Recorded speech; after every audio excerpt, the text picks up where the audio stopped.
In 1935, when President Roosevelt signed the Rural Electrification Act, 9 out of 10 American farms still had no electric power.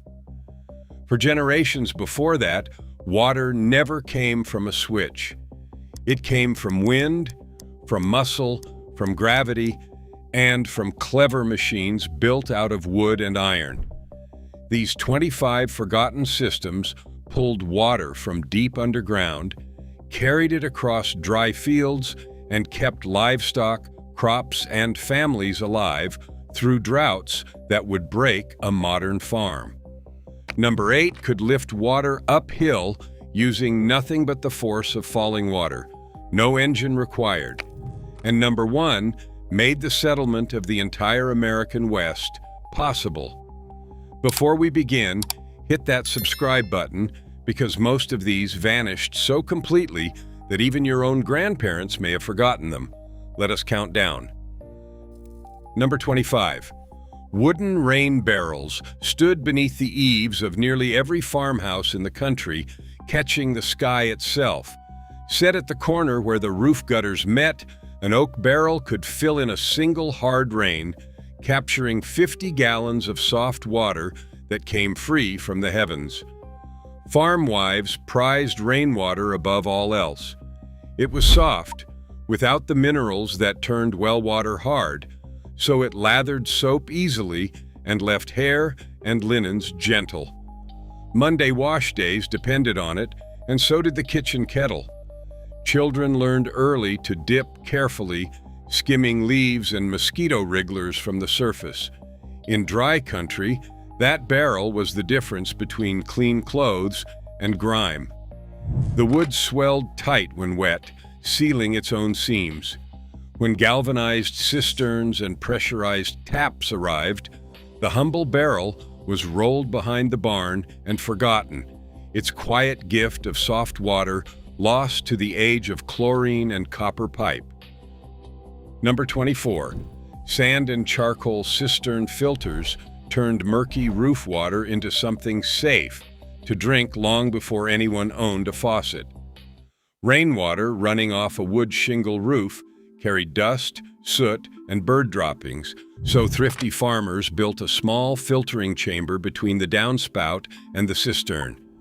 Layers of clean sand, crushed charcoal, and river gravel trapped the grit and pulled foul odors from the water as it trickled through. The charcoal, often burned down from the wood stove, did the quiet chemistry, catching impurities the eye could never see. A well-built filter could serve a family for years with only an occasional change of sand. Homesteaders on the treeless plains, where wells ran bitter with alkali, depended on filtered rainwater for every cup of coffee. It was patient, invisible engineering done with a shovel and a sack of charcoal.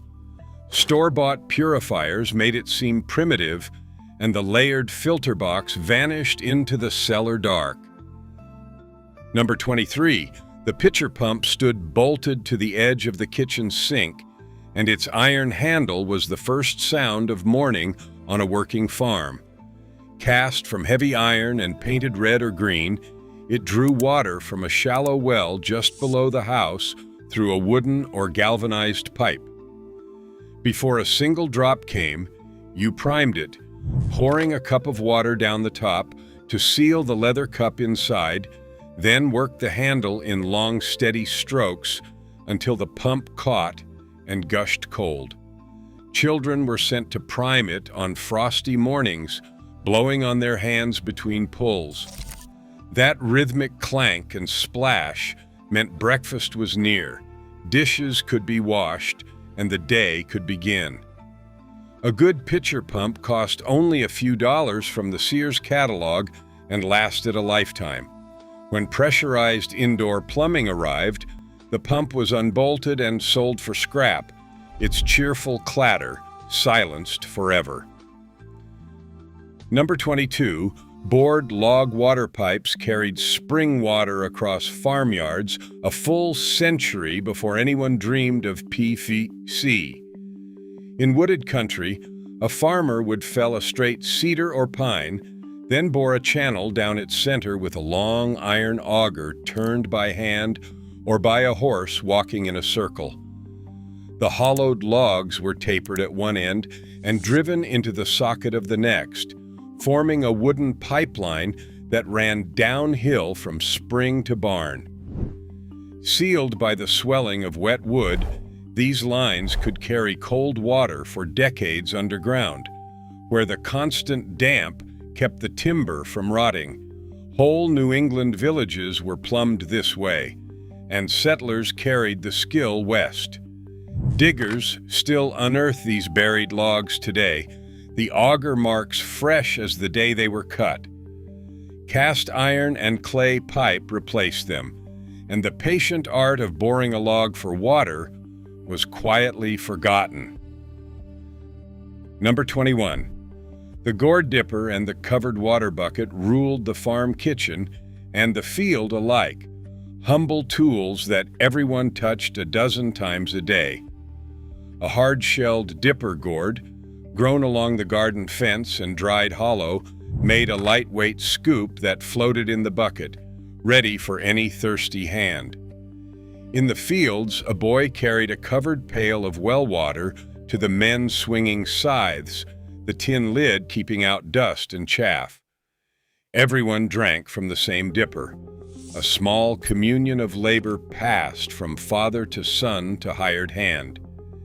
In a time before paper cups and coolers, this simple pairing kept a whole harvest crew going through blistering July afternoons. When drinking fountains and thermos jugs arrived, the shared gourd was tossed on the compost heap, a casualty of hygiene and progress. Number 20. The oaken bucket and windlass lifted water from the deep well by the oldest arrangement known to man, a rope, a drum, and a crank.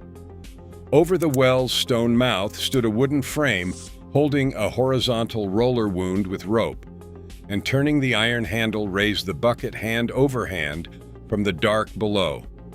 A deep well might drop 60 feet, and hauling a full bucket took real muscle, so children counted the turns and pulled in shifts. The wooden bucket, banded with iron hoops, swelled watertight and brought up water so cold it ached the teeth on an August day. The song about the old oaken bucket was written because every American knew that ache and that sweetness. It was slow, honest work that tied a family to its well. When pump cylinders and pipe made hauling needless, the windlass frame rotted where it stood. Number 19, the well sweep was pure leverage, a system so ancient it had watered the fields of Egypt, standing now over an Ohio farmyard. A tall forked post held a long balanced pole, weighted with a stone or a chunk of iron at one end, and hung with a bucket on a slender sapling at the other. The farmer pulled the bucket down into the well, let it fill, then the counterweight did the lifting, swinging a full pail up with almost no effort at all. A child could draw water. A strong man would strain at with a windlass. The great pole creaked against the sky, a familiar silhouette on the frontier horizon, worked by grandmothers and grandchildren alike. It cost nothing but timber and a heavy stone. Yet the well sweep asked for space and a certain knack, and when the compact iron pump appeared, the towering sweep was chopped up for firewood. Number 18. DUBU ponds solved an impossible problem, watering stock on high, dry ground where no spring or stream could reach. Farmers on chalky hills and windswept ridges dug a shallow, saucer-shaped basin and lined it with clay puddled watertight, sometimes over a bed of straw for insulation.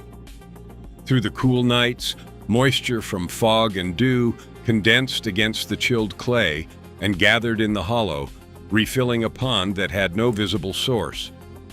To a passing traveler, it seemed like magic, water appearing on a hilltop where none had any business being. Sheep and cattle drank from these ponds through summers that dried every ditch below. The craft of puddling clay just so was passed carefully between herders, a secret of the high pasture. Piped water and hauled tanks made the dew pond needless, and the shallow clay saucers cracked, filled with brush, and returned to the grass. Number 17, water witching or dowsing was the mysterious first step before any well could be dug, a system of finding water that farmers swore by for 300 years. The dowser walked the land, holding a forked branch of willow or peach, elbows tight, waiting for the wooden fork to dip sharply toward the ground and mark the hidden vein below. Every settlement had its trusted water witch, an old man or a seventh son called upon before a single shovelful was turned. Families paid in eggs, whiskey, or a day's labor, and dug where the stick pointed, often striking water exactly as promised. Scientists scoffed, but on a homestead where a dry well meant ruin, no one gambled without the witch. The ritual carried the weight of survival itself. As well drilling companies with survey maps spread across the country, the forked stick was set aside, though a few country dowsers practiced still, keeping the old faith alive. Number 16. The chain pump lifted a steady stream of water with a loop of chain and a row of leather or wooden discs, a design borrowed from ancient China and reborn on American farms. The chain ran up through a wooden pipe from the well, and the snug discs spaced along it carried a column of water upward as a hand crank or a horse turned the wheel. Unlike a bucket that came up one at a time, the chain pump poured continuously, filling a trough far faster for thirsty livestock. Farmers with many cattle prized it for exactly that, a machine that never stopped so long as someone kept it turning. The discs wore out, but the parts were cheap and simple to make in the barn. When the piston pump proved sturdier and needed less fussing, the clattering chain pump fell out of use, remembered only in old catalogs and museum barns. Number 15. Fieldstone-lined dug wells were the foundation of the whole farm, hand-dug shafts sunk by muscle and nerve into the earth. Two men would dig straight down, one below filling buckets, one above hauling them, sometimes 40 or 50 feet through clay and gravel until cold water seeped into the pit. Then they lined the walls with carefully stacked fieldstone, no mortar needed, the stones holding one another in a self-supporting ring that let water in but kept the sides from caving. It was dangerous, suffocating work, and cave-ins and bad air claimed lives, yet nearly every homestead began with a dug well. The stone lining could stand for a century, cool and dark, the family's single most precious possession. A farm with a good well was worth more than one without. Drilled wells, punched deep by machine in a single day, made hand-digging obsolete, and the old stone wells were capped and forgotten. Number 14. The horse-powered sweep pump put an animal's strength to work where a person's arms gave out, watering great herds on the cattle ranches of the plains. A horse or mule was hitched to a long wooden arm and walked in a patient circle around a central post, its plodding turning a gear that drove a pump deep in the well. Hour after hour, the animal circled, lifting hundreds of gallons into stock tanks for thirsty cattle a hand pump could never satisfy. On the open range, where a herd might need thousands of gallons a day, this quiet, tireless circling was the only answer. A boy watched the horse and topped off the trough, the creak of the sweep marking the slow hours. It cost only the animal's feed and a length of timber. When the self-governing windmill arrived to do the same work for free, the plodding horse was unhitched and turned back to the plow. Number 13. Wooden flumes carried water for miles across country, too rough for any ditch. Elevated troughs of planed board perched on trestles above the ravines. Where a farmer or a whole irrigation company needed to move water past a gully or along a steep hillside, they built a V-shaped or box channel of redwood or fir and set it on wooden legs, letting gravity run the stream along a gentle, unbroken fall. In the mining and orchard districts of California and the Mountain West, flumes snaked for miles across canyon walls, delivering water to fields and towns that had none. The boards leaked and dripped, feeding ferns along the trestle, but the flume flowed on. Repairing the high, weathered planks was constant, risky work. When buried steel and concrete pipe proved cheaper and tighter, the great wooden flumes were abandoned, their rotting trestles slumping into the brush where they had once carried rivers through the air. Number 12. Acequias were the community irrigation ditches of the Southwest, earthen canals that had watered the fields of New Mexico for centuries before the United States ever reached them. Dug and maintained by the whole village, the main ditch, the Acequia Madre, drew water from a river and fed smaller channels branching out to every family's plot. A ditch boss, the mayordomo, decided who took water and when, and each spring, the whole community turned out with shovels to clear the winter's silt in a ritual as old as the settlements themselves. Water was shared by strict custom, a sacred trust in a land where a drought meant famine. The acequia was law, faith, and survival braided into one earthen channel. Unlike almost everything on this list, some acequias still run today, governed by the same ancient rules, though pumped wells and modern reservoirs have quietly drained away much of their old dominion. Number 11. Earthen stock ponds were shaped by nothing more than a team of horses, a scraper, and a good eye for the land. A farmer would find a low draw where runoff naturally collected, then drag out a basin and pile an earthen dam across the mouth to hold back the spring rains and snowmelt. The packed clay bottom kept the water from seeping away, and a season's storms filled the pond enough to water cattle through the driest months of summer.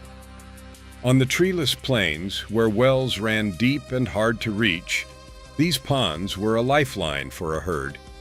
Cattle churned the muddy edges, dragonflies skimmed the surface, and the pond became a small world of its own.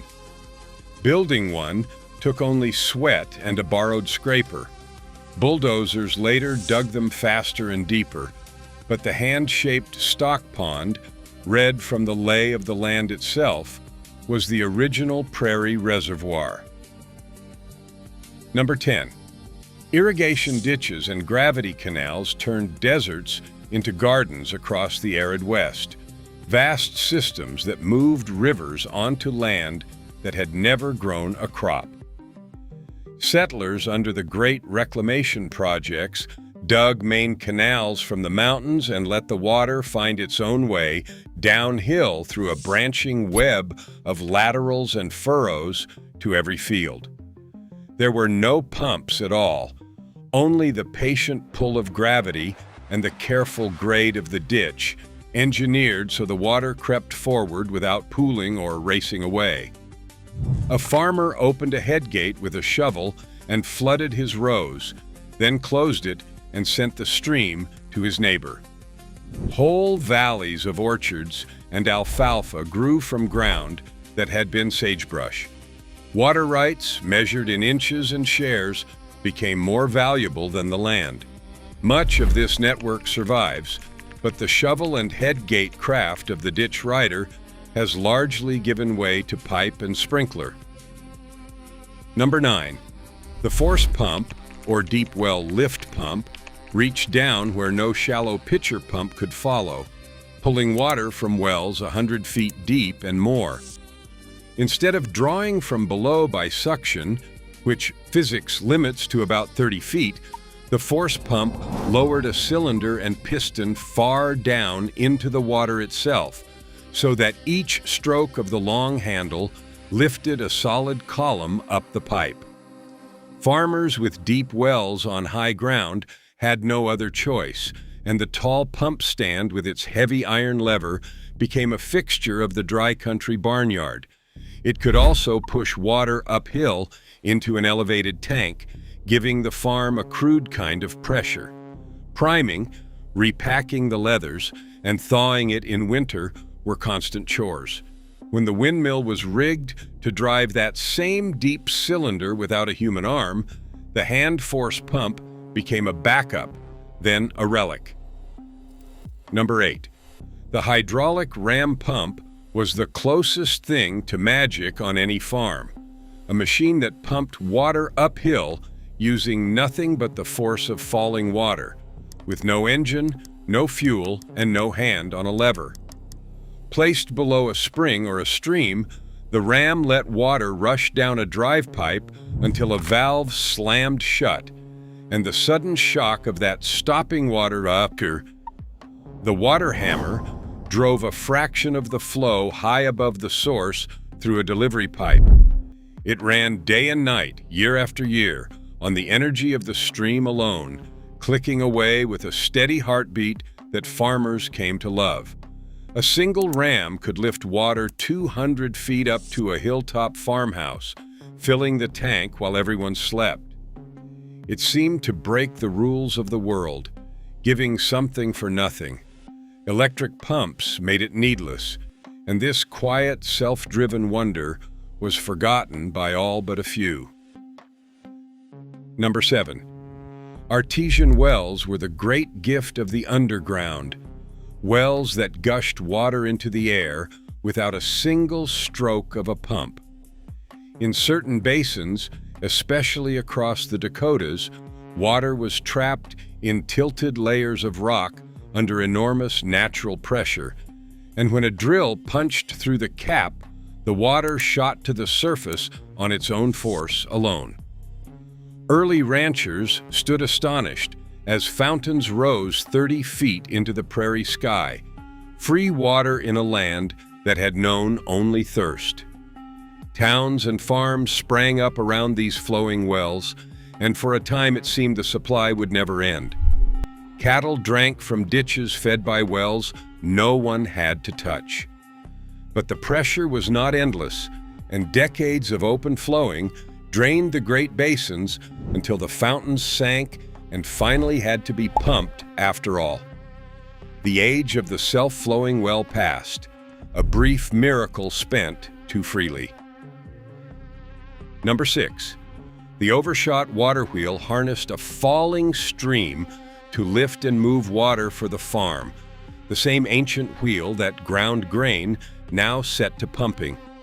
Where a creek could be dammed to drop water onto the top of a large wooden wheel, the weight of the filling buckets turned it slowly and powerfully, and that turning could drive a chain of buckets, a pump, or a screw to raise water to fields and troughs above the stream. On mill-seat farms with a reliable creek, the wheel worked without wages or feed, only the water's own patient descent. The great wheel dripped and groaned, mossy and green, a living thing at the heart of the homestead. Building and maintaining it took a millwright's skill and constant tending against rot and ice. When compact turbines and then electric motors delivered more power in less space, the majestic water wheel was left to sag and collapse into the mill pond. Number 5. Underground plastered cisterns were the farm's great hidden reservoir, brick or stone chambers buried in the yard to store thousands of gallons against the dry season. Masons lined a deep pit with brick and coated it in a smooth, waterproof plaster, then roofed it over and fed it from the rooftop gutters through a filter so that every rain was saved rather than lost. Cool and dark below the frost line, the cistern kept water sweet for months, drawn up by a small hand pump set in the kitchen. On farms where the well was hard, alkaline, or simply too far, the cistern of soft rainwater ran the household. A family measured its security by how full the cistern stood come August. Keeping it clean meant an annual descent by ladder to scrub the plaster. Municipal water and pressure tanks made the great buried cistern needless, and countless of them still lie sealed and forgotten beneath old farmyards. Number 4. The spring house was the coldest, most beloved building on the farm, a small stone structure built right over a running spring to keep food and water fresh in the years before ice or electricity. The spring bubbled up through the floor into a shallow stone trough, and the constant flow of water, cold as the deep earth, chilled the whole interior to a steady 50 degrees through the hottest summer. Crocks of milk and butter, jars of cream, and covered dishes sat half submerged in that cold current, safe from spoiling. Children were sent to fetch the butter and lingered in the delicious chill, listening to the water murmur over the stones. It was the family refrigerator, cheese cave, and cool drink all in one, powered by nothing but the spring itself. The smell of wet stone and cold cream lived in its walls. The electric ice box emptied the spring house, and its mossy stones fell quiet, a ruin beside a forgotten spring. Number 3. The gravity-fed spring line was the crowning luxury of a well-placed farm. Running water in the house delivered by nothing but the tilt of the land. If a good spring lay uphill from the buildings, the farmer laid a pipe from it down to a tank in the barn or a tap in the kitchen, and gravity did all the rest, water flowing day and night with no pump, no windmill, and no hand at a lever.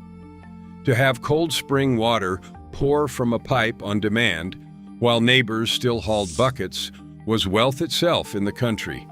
The trough never froze if the flow stayed steady, watering stock all winter without a chore. Farmers guarded the spring head against fouling like a treasure, fencing out the cattle and roofing it over. The whole system cost only pipe and a favorable slope. Pressurized municipal and well water made it ordinary, and the quiet gift of gravity was taken for granted, then forgotten. Number 2. The drilled deep well broke open the ground that hand digging never could, reaching hundreds of feet down to water no shovel would ever find. A drilling rig, first turned by horse and later by steam, pounded or bored a narrow hole straight through clay, gravel, and solid rock. In days, rather than the weeks a dug well demanded, then dropped in a casing and a long cylinder pump to bring the water up.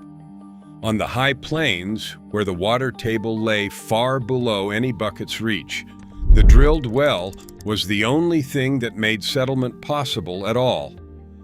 Whole counties that had been empty grassland filled with farms once the drillers came through.